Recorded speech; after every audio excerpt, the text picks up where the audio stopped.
Kahit si Lilet, gusto ko rin siyang makasama. Pero ayoko nang guluhin ang buhay niya. Kaya sana, Ramir, tigilan mo nang pagpunta-punta mo dito. I understand.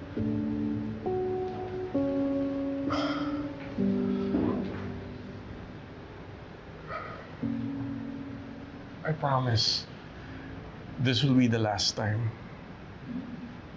Pero bago ka umalis, gusto ko sanang humingi ng tawad sa'yo. Para saan? For not standing up for our daughter back then. Oh, pinatira ko nga siya sa bahay. Pero pinaako ko naman kay Ses. Naduwag akong ipaalam sa lahat. Naanak ko siya.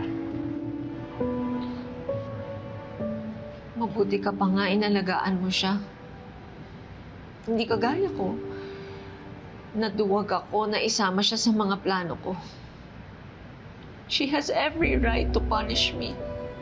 Hindi ako naging mabuting ina sa kanya.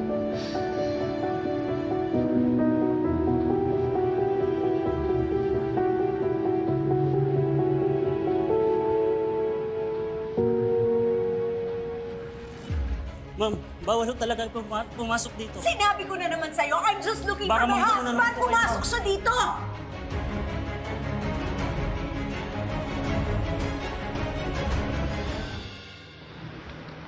I'm sorry. Masyado akong nadala sa emosyon ko. I understand.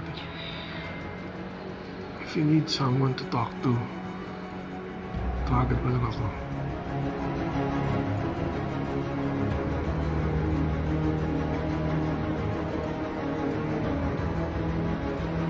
Bitawan mo nga ako! Kapal ng mukha niyo!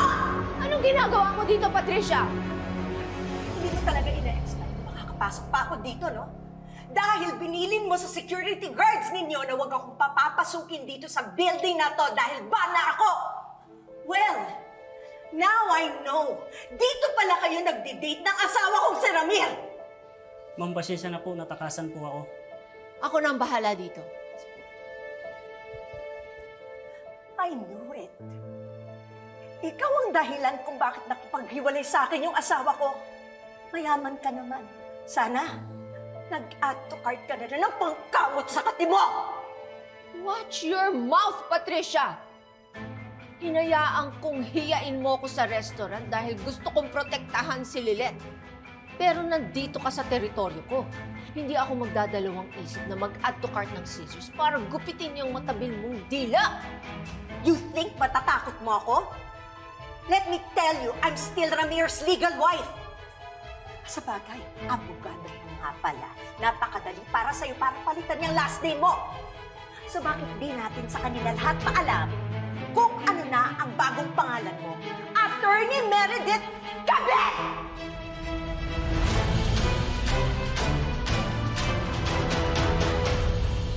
Ano kaya yung sinasabi ni Ka Lorena tungkol kay Ino? May kinalaman kaya yun dun sa pinag-uusapan ng dalawang babae kanina? Naku, sumulog kay Atty. Yung Patricia daw, tinawag pa ang kabit si Atty.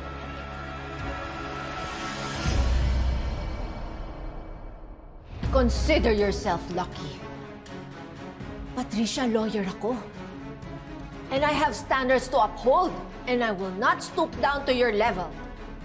Oh, but isn't that what you've already done? Una, nagpaanak ka sa asawa ko. And then, after giving birth to that bubwit, ibinasura mo siya sa harapan ng bahay namin. Yan ang ginawa mo. After being a lawyer, ibinaba mo yung sarili mo sa pagiging isang mistress. Nandira ka na ng pamilya ng agaw ka pa ng asawa.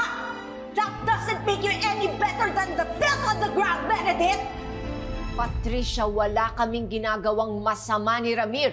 Kung ano man yung pinag-uusapan namin ay tungkol sa anak namin na si Lilet. Kahit sa husgado mo yan idahilan, walang maniniwala sa'yo! You're a homewrecker! Kape! Huwag naman ho kayo mag-iskandalo dito! Isa ka pang little peste ka! Huwag ka nga makialam dito! Kung ano nangyayari sa amin ngayon, kasalanan yung dalawang mag-ina! Leave Lilet alone! I have tolerated enough of your baseless accusations, Patricia. Di ako papayag na pati ang anak ko saktan mo. Ako ang tapatan mo!